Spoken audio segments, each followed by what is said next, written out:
You mean to say to this day you still hold 8.8 million shares of Alphaland? Yes, sir.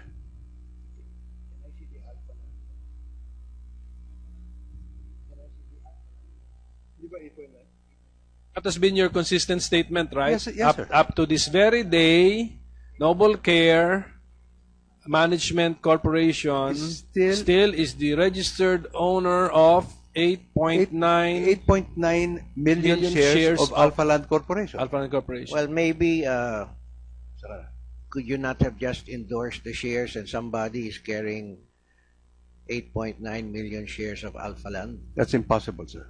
Impossible. You don't even know what happened, and then now you're saying No, but it's I am sure that I will not endorse 8.9 million shares all right. of our company. That's impossible, sir. But you don't know where it is. No, I know. It isn't with our company. It's with Noble It Care. is with Noble Care. It's not with Mr. Oreta in his personal capacity. No, sir. It's not with somebody else in his personal capacity. No, sir. Okay. It is with the company, sir. All right. Now, there was also a loan to Noble Care in the amount of 100 million plus. Yes, sir. From Alphaland. Yes, sir. And that was written off by Alphaland. That was not written off. How was it paid? How was it liquidated? It was deducted when I asked Bobby Ongpin if I could elevate the shares from Makati Place to Alphaland Corporation. In the valuation, which they did, they deducted the 100 million pesos that I owed them. So it is not a condonation, sir. Yeah, may we have documentation that would prove that? You know, that's a substantial amount. And so Alphaland would have to justify that. It would have to be on the record. So there has to be a board resolution saying we are hereby offsetting.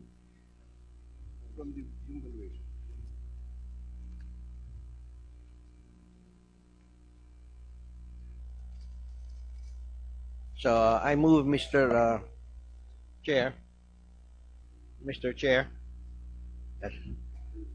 May I move that the committee subpoena the records on that particular transaction, the debt of 100 million plus from Alphaland. Well, was it originally Alphaland that gave you the loan? It was Noble Care. I have the No. I have the documents. The money came from Alphaland. It didn't come from Noble Care. Noble Care is the debtor. Noble Care is was the debtor. Yes. Yes, sir. Who's the creditor? Alphaland. Yes. All right. So may we subpoena the documents? I have pertaining the to that memorandum. particular I have the transaction. memorandum of agreement, Your Honor, between Noble Care and Alphaland Corporation and Alphaland Development Inc. And we'd like to see also the minutes of the board approving that loan. That is a substantial loan. Well, I will ask the Office of the Corporate Secretary to do that. All right. And then In the meantime, we will... the offsetting agreement on the liquidation Yes, sir. of that loan. Yes, sir. you will be submitting all of these documents, Attorney Oreta? Yes, sir. We will not be issuing a subpoena for this. No more. We will submit. Thank you. Senator Osmena, Yes. can I just ask, how could you offset the loan? 8.9 million shares at 10 pesos. So that's 89 million. Mas malaki yung loan nyo eh. Ang value ho nung aking, if I remember right, ang value nung aking shares sa Makati Place was 189 million. Nung umutang ako ng 100 million, nung nag-convert yan from Makati Place to Alphaland, they deducted the 100 million from my valuation of 189, leaving a balance of 89 million, Yeah. and that was the only shares that was given to me by Alphaland. Yes, sir. But does it make sense, just this last question, just an interjection. Does it make sense na ibabawas nila yung 100 million na utang nyo, then they will give you a sweetheart deal of 8.9 million shares at 10 pesos, 800 89 million when it's worth an average of 60 pesos Hindi per yun, share. hindi yun, sweetheart deal yun eh. That was... Isn't it a sweetheart deal when your shares are being traded between 45 to 75 pesos and they sold it for you for only 10 pesos? Sir, wala namang ano yun. I don't know about the 65 pesos in the stock market. Was there any trading at that point? Yes, it's in Bloomberg at November 2010. Mr. Sikat already said that kailan ho sir yung backdoor listing? 2009. Oh, Senator. 2009. So, ang problema, sir, nililito nyo kami dito, pinapaikot nyo eh. Kumpanya nyo yan, alam nyo na publicly listed yan, alam nyo na traded at that time. Kayo magtatanong sa amin, was it traded at that time? No. What I was asking, Mr. Senator, is meron bang transaction at those prices? Kasi, you know, stock market can... Sir, whether or not there's a transaction, No, wait, yun po wait. yung, that's the price. Excuse me. No price is registered unless there's a transaction. Tell me. Maybe you can have prices on your company. No, but I was asking about the volume of transaction of that one. Now you're talking about volume. We're talking about price. Okay. Is that correct, Mr. Oreta? Okay. I have been informed that the shares at that time were not yet listed at that time. Huh? You were being traded. You can't be traded unless you're listed. You're guessing, Mr. Oreta. No, I'm getting information from my corporate secretary. No, you said there was a but So, you received 500 million pesos worth of shares, and you don't know if they were listed or not. they were, as has been informed to me, advised me, they were not yet listed at that time. The shares were not listed at Baka that time. sinasabi mo yung inisyong shares was not yet registered with the PSE. Baka. It doesn't make a difference. Ganun ho. It doesn't make any difference. The value is there because it's just a matter of time before it's officially registered. But clarify us on that, Mr. Sikat. I've got authorized 100 billion. I've issued 25 billion pesos worth of shares. Now the 75 billion, technically, is the term for that 75 billion worth of shares unregistered? Senator, the term is actually unlisted. Unlisted. Unlisted in the exchange. All right. But it's just ministerial on your part when the request comes from the company to say, please list an additional. Typically, Senator, We yes, are issuing an additional 5 billion pesos. The PSE worth. would go through some documentary requirements, but generally we mandate listing of shares as they come about, either as they're issued by the company from Treasury, to make sure that eventually they're freely tradable with the rest of the shares that are already. All right, let me turn it the other way around. Give me an example where you denied additional listing of shares by a company. In terms of perhaps not denied, Senator, it's essentially we don't list them if they're only partially paid, for example. So we have to wait that all these shares are fully paid and all documentary requirements are fulfilled. So what that simply means is that it's a matter of time. So, for example, if they've only paid it on, say, day one, only partially, you have to wait till maybe the end that they fully paid it, and then at that point in time, assuming everything else is in order, then obviously it's in the best interest of all public owners that the rest of the shares are fully listed, again, for full trading capability. Right. So in this particular case, when Mr. Oreta says it's unlisted, that really doesn't make a difference. The value is still there. The value is determined by the trading prices in the Philippine Stock Exchange, unless there were somebody who comes forward and say it's worth more, and here's the proof that it's worth more. Yes. The answer there, Ms. Senator, is that you're correct. The value of the share is what's the, let's say, the last traded price on the exchange. What they might be referring to are particular blocks of shares that may not have yet been listed, assuming they were going to monetize that particular part. So Yes. you basically can't trade that freely unless it's listed on the exchange.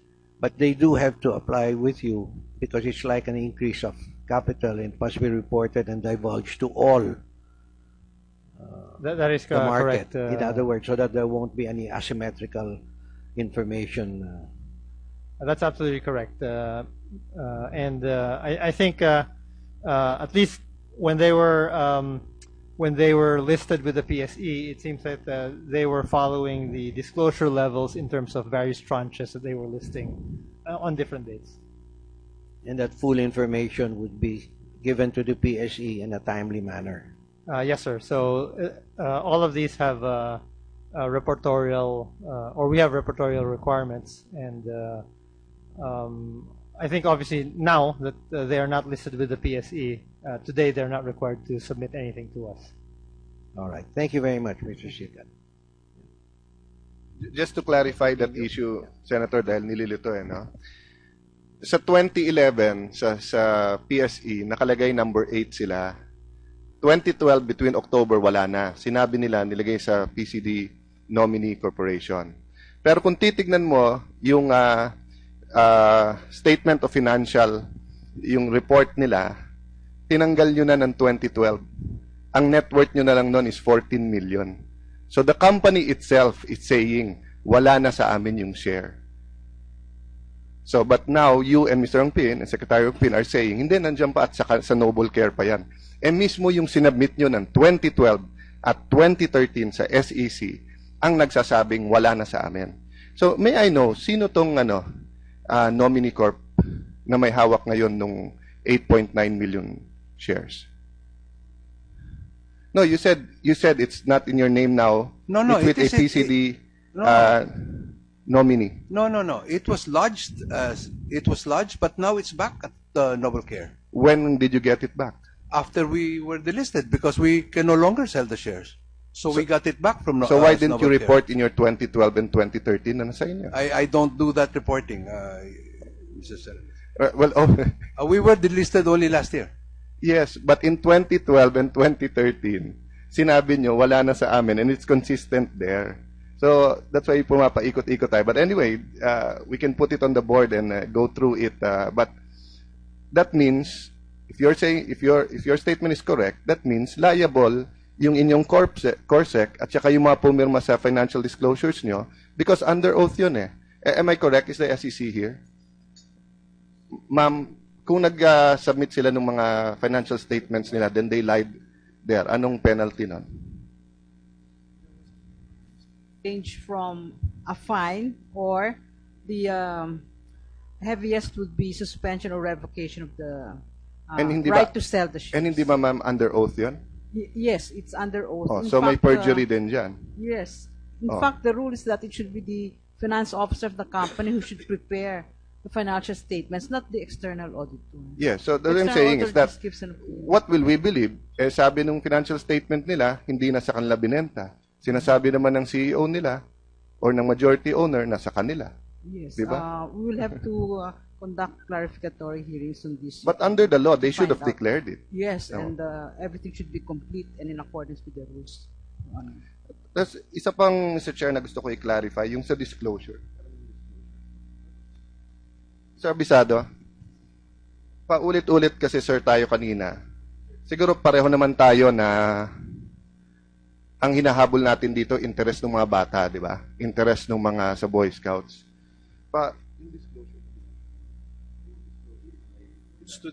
Paulit-ulit po tayo na sinasabi nyo, you're working it out pa with Alphaland kung nasan yung 15% nyo, kung ano pipiliin nyo, kung paano. But paulit-ulit po namin sinasabi ni Senator Osmena, 3 facts, no? Number 1, question dyan from the start yung valuation. If you got what you deserve na 15%. Number 2, if you didn't do anything and the land was just there, you would have a couple of billion of pesos now.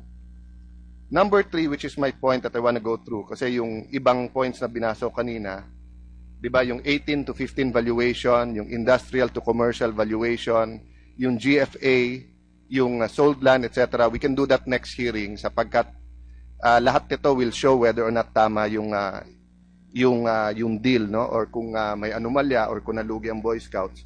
Pero kanina po, paulit-ulit po sinasabi po nyo na saka na namin pipiliin, di ba? Kung saan yung 15%. And you said you have not made your choice yet. Tama po ba? Totoo po, dahil sa ganang BSP, it is our responsibility precisely to also have a basis. No? So, yung mga disclosure... In the negotiation, Sige po. specifically on the appraisal. Kasi yung appraisal na nasa amin, Yes. yung galing sa kanila. No? So, kaya nga So, we're dapat giving... magpa-appraise din kayo ng sarili Kaya niyo nga po, po, di ba? and we have told the good Senator Osmena that Pero- we're giving ourselves up to March 15. Pero don't you know that you have already made your choice by default? No, for example po, kung sold out na pre-selling yung Tower 1, no? At binenta na yung penthouse na yun ang gusto nyo sanang kunin, so bound na kayo sa presyo kung magkano nila binenta. So hindi nyo na pwedeng sabihin later, gusto naming investment to, hahawakan muna namin. So by default, you already made your choice because you just allowed them to go ahead with Tower 1 and 2. Binabasa niyo po ba yung mga disclosure ng kumpanya nila? Hindi. Po doon sa pagpipili ng share. At that Hindi will nga be po kayo, covered by hindi an nga po kayo agreement. namili eh. In the meantime, habang hindi kayo namimili, binenta na po nila. Nag-pre-selling na po sila ng iba. So hindi na kayo makakapili dahil ang choice nyo kumonti na eh. They'll have to inform us about that to the extent that we can also have our way of determining precisely. No, they already informed you right in front of you a while ago that they already pre-sold. Sir, Mr. Oreta, ilan pa natitira sa units sa Tower 1 and 2? I think we have 300 units left. Okay, all the same? O iba-ibang price range? Iba-ibang price range. Oh, so kung nabenta nyo na yung pinakamamahal, they cannot choose that anymore, di ba? No, they can choose that. No, they choose that. Then, Kanya namang... sir, they can choose that, but they'll get kung magkano nyo binenta. Of course. Oh, but if they wanted to keep it for a while para patasin ang value, hindi na pwede dahil nabenta nyo na eh. Hindi na pwede. Hindi nyo na pwede isoli sa may-ari. So, lumiliit ang choice nyo, sir, by the day at 8 years na. So, that's why I was asking if binasa nyo yung financial disclosure nila kasi binasa to ni Senator Osmena, no? And Senator Pimentel.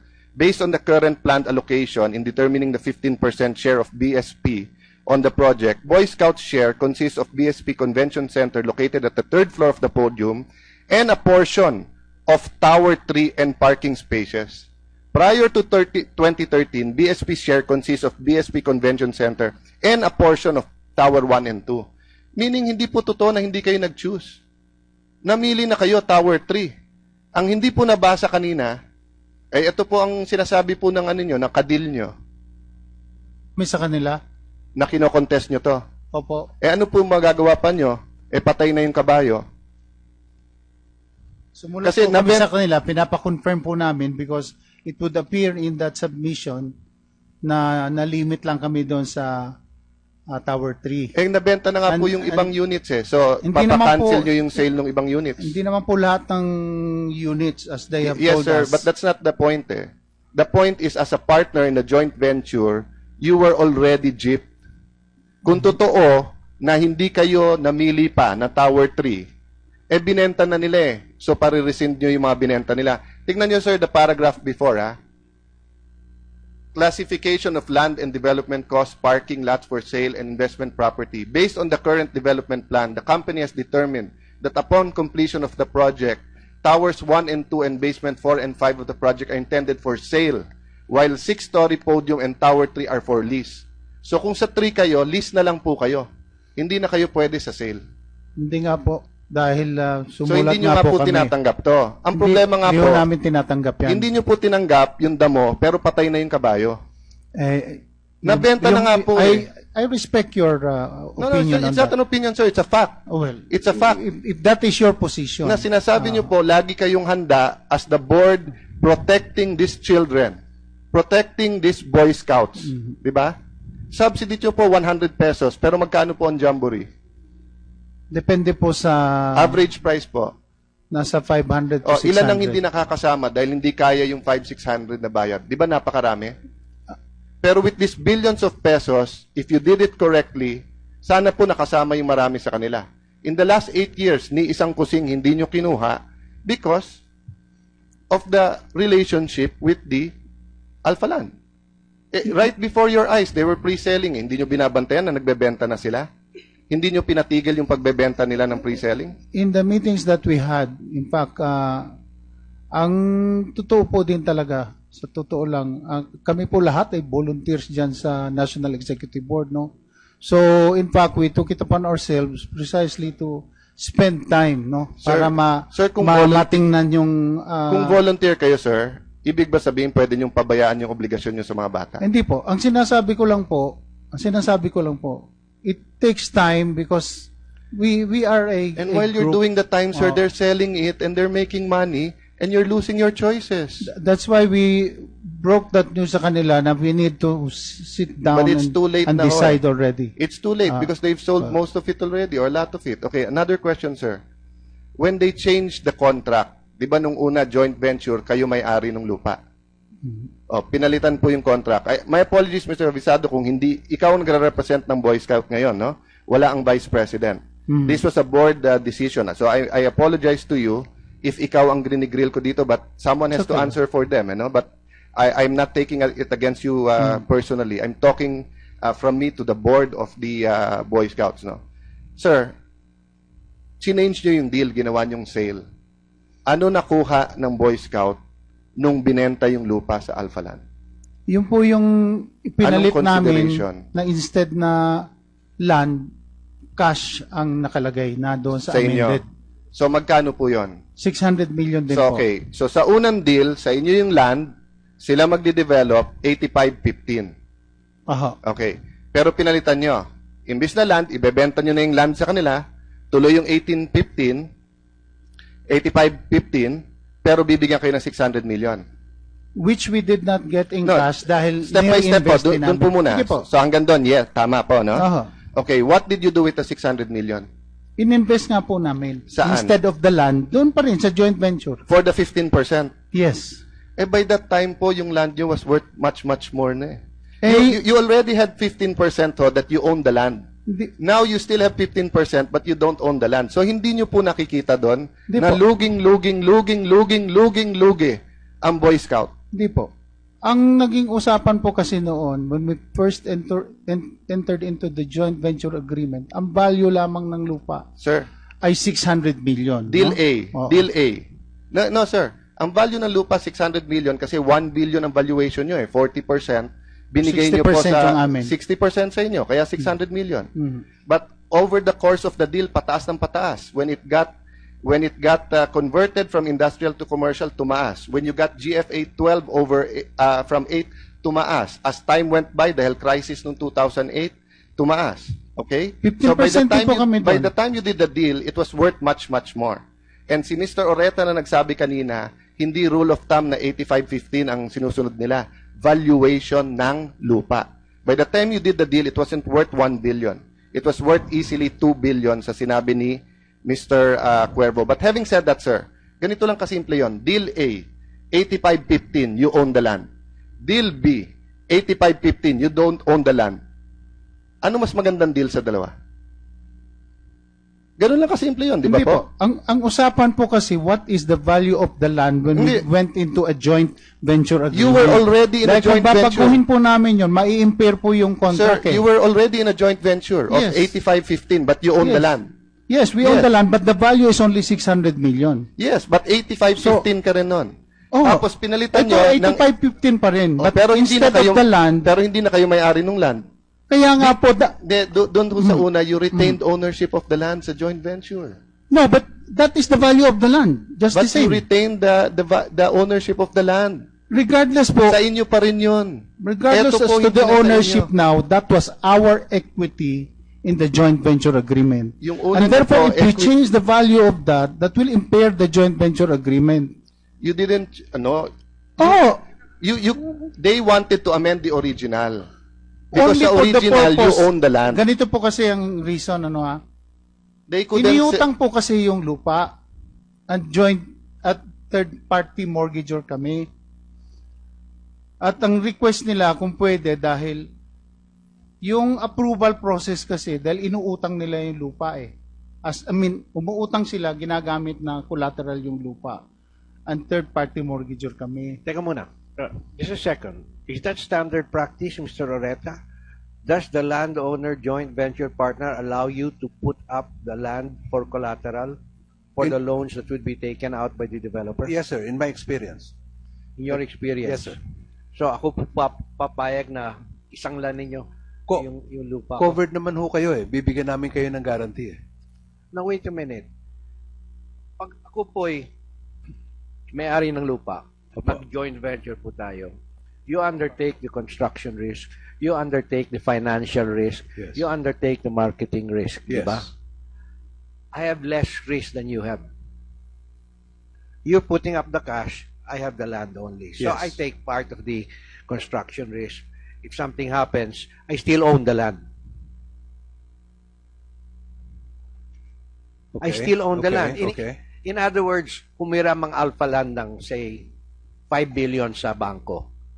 And in this case, you admitted you borrowed from 4 banks. 1.75 billion. DBP, yes. Land Bank. Hindi ho, GSIS. Bank. Ha?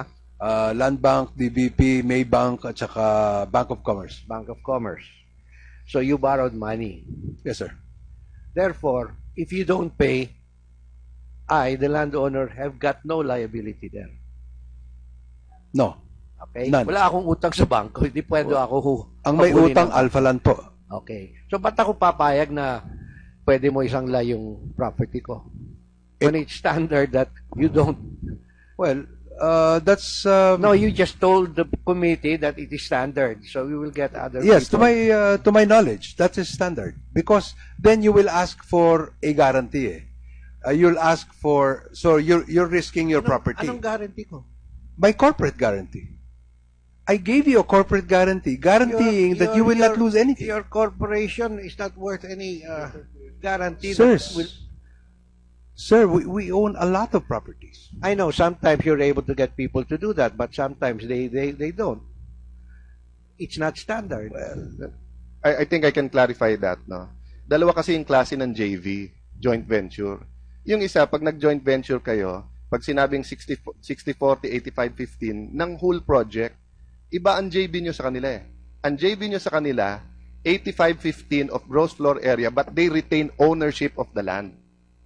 Okay? So dun sa first kind of JV, ako may-ari ng land, ikaw magde-develop, joint venture tayo, I own 15% of the whole joint venture.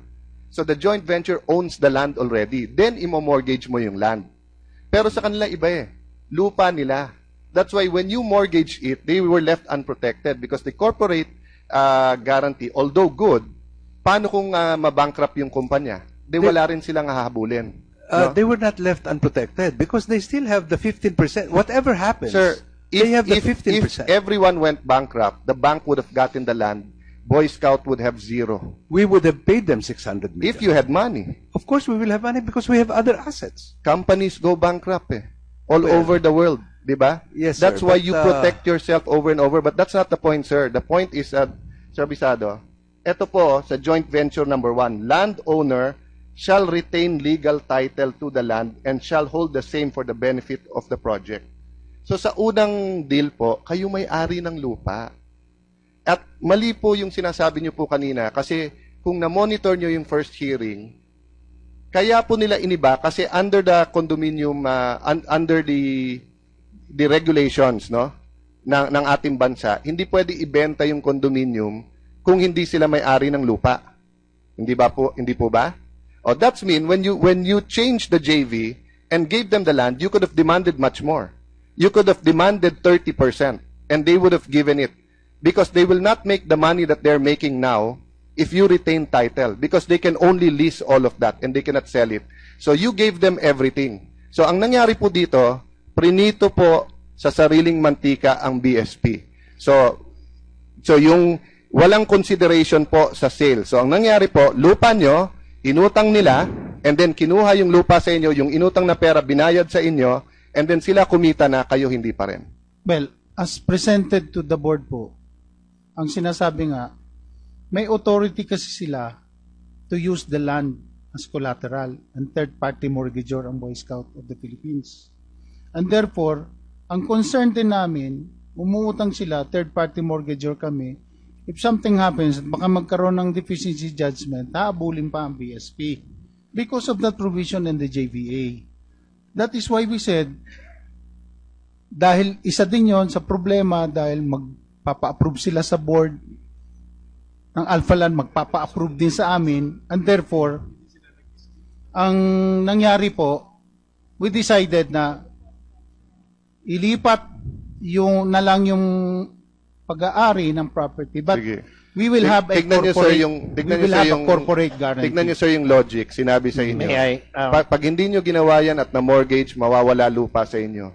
Eh, nung inamenda nyo, nawala din ho lupa sa inyo. Eh, yun po kasi ang pinirmahan ni Mr. Hindi Mercado po, sa hindi joint po, venture agreement. hindi po. Na Ang pwede pin- na lang, Ang pinirmahan pwede po na niya, lang- yung una.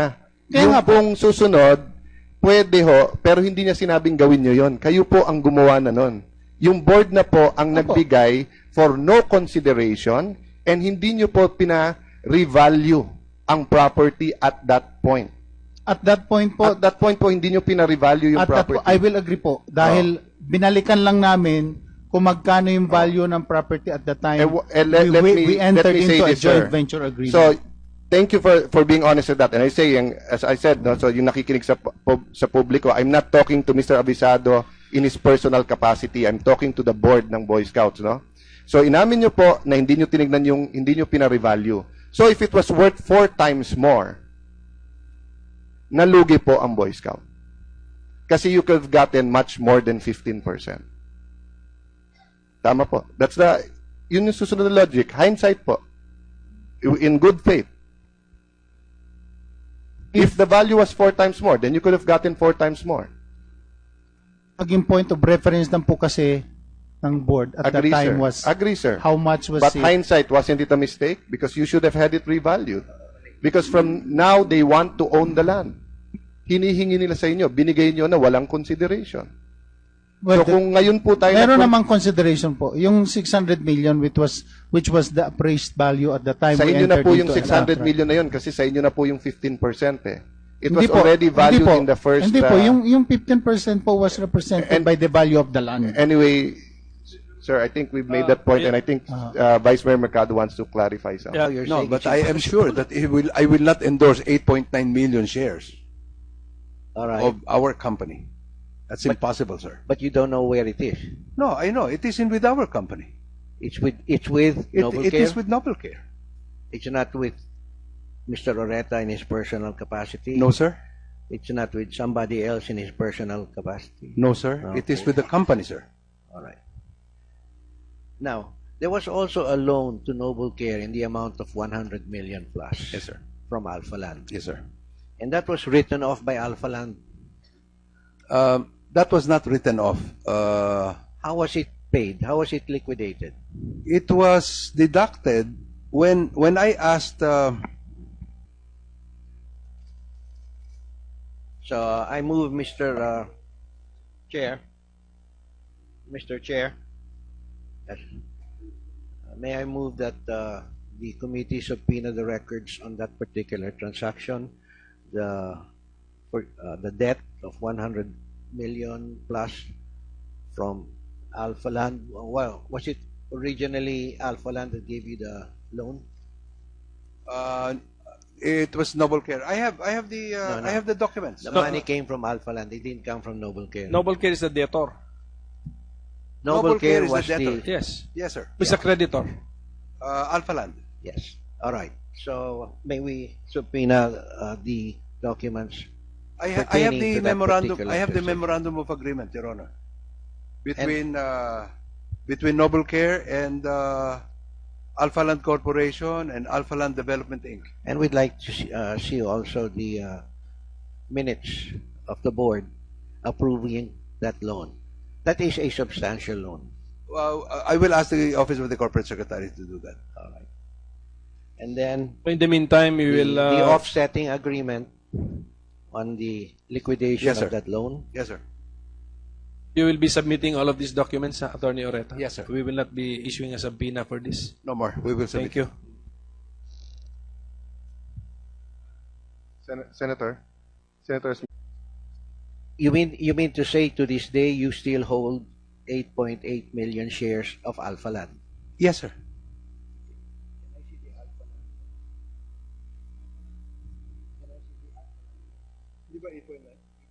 That has been your consistent statement, right? Yes, yes, sir. Up to this very day, Noble Care Management Corporation still is the registered owner of 8.9 million shares of Alphaland Corporation. Alphaland Corporation. Well, maybe could you not have just endorsed the shares and somebody is carrying 8.9 million shares of Alphaland? That's impossible, sir. Impossible. You don't even know what happened, and then When I asked Bobby Ongpin if I could elevate the shares from Makati Place to Alphaland Corporation, in the valuation, which they did, they deducted the 100 million pesos that I owed them. So it is not a condonation, sir. yeah, may we have documentation that would prove that? You know, that's a substantial amount. And so Alphaland would have to justify that. It would have to be on the record. So there has to be a board resolution saying we are hereby offsetting. From the valuation.